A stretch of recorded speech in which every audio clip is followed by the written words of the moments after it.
Hei! I denne videoen her så tenkte jeg skulle snakke litt om SafeDrive.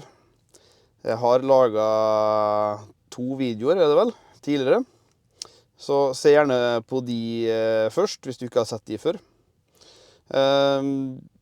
Jeg har bestemt meg nå for å stoppe abonnementet på SafeDrive. Og tenkte jeg skulle bare forklare litt kort hvorfor. Noen av årsakene ligger jo i de andre videoene av de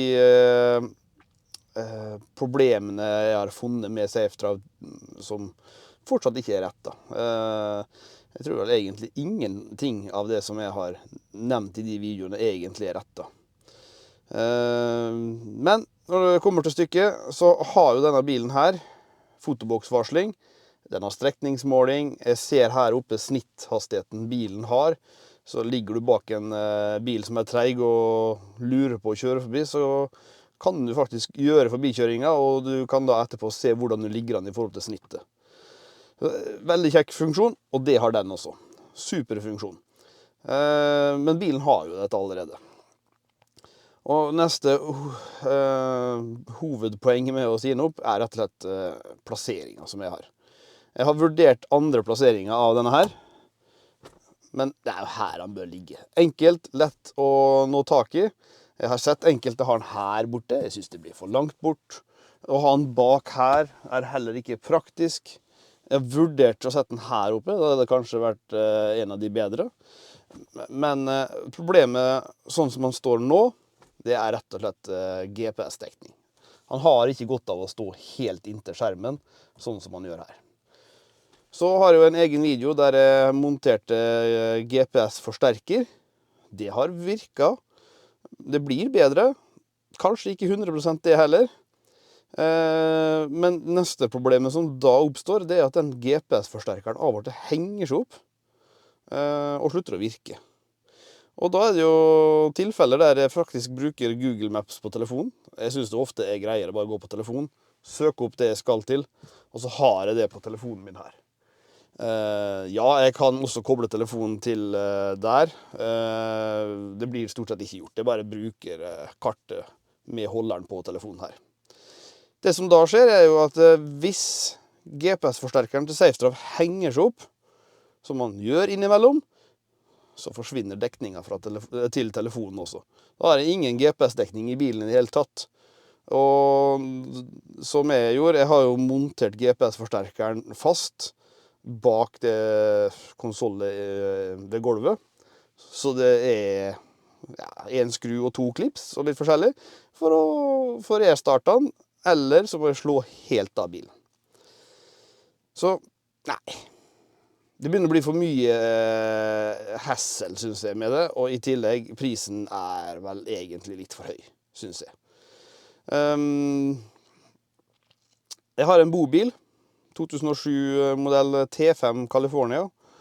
Den har nok kanskje litt mer behov for den der, men samtidig, jeg har Android Auto-spiller i bilen der også, så jeg heller nok mot at jeg kanskje ikke trenger den her heller. Så får vi se om jeg velger å aktivere den igjen hvis det kommer noen nyheter eller noe sånt. Da har vi jo websiden her til SafeDrive. De har jo kommet med en SafeDrive Reward. Og det her faktisk får jeg grunn. Med min til tider dårlig GPS-dekning, så er jeg litt nesten overrasket av at jeg får det. Jeg prøver jo å holde fartsgrensa i de fleste tilfeller, men jeg må nå si at det er jo også en del fartsgrenser pluss moms hos meg også. Så her står det jo litt om kjørescore. 85% påstår den. Så ja, her får du i hvert fall litt mer info om det. Jeg synes det er litt lite data de viser, synes jeg. Det kunne vært litt mer ja, jeg tror de kunne gjort det litt mer interessant. Men det er det lille de har gjort ut av det så langt. Jeg har da brukt dette nå i godt over et år. Jeg ser dere for så vidt på første videoen jeg laget. Men jeg tenker at jeg vil nå da stoppe den. Så se om det er enkelt. Neste trekk, 19. Det er i morgen faktisk. Aktiv abonnement. Og da er jo prisen 199. Så er det jo spørsmålet, hvordan stopper han? Se og endre betaling, kanskje. Men jeg finner jo ikke hvordan jeg stopper abonnementet, så vi får gå på hjelp da. Hvordan avslutter jeg lisensen? Ja, må sende en mail. Det er jo,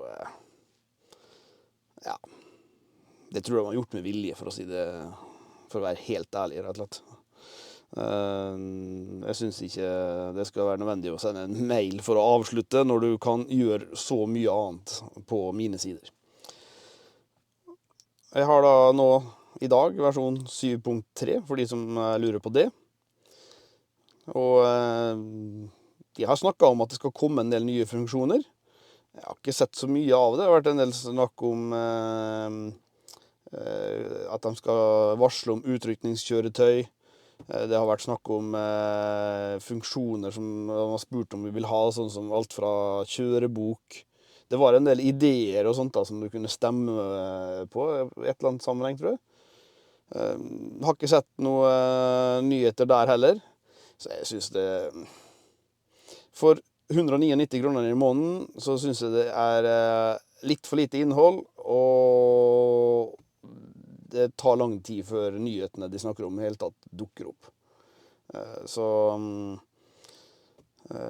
jeg tenker at det er en mulighet for at jeg gjør et forsøk igjen senere, å aktivere abonnementet, og se om ting er blitt noe annerledes. Kanskje prøver jeg å aktivere den igjen på sommer, når jeg har ferie, rett og slett. Altså bruker den på bobiltur. Kanskje jeg velger å prøve den igjen da.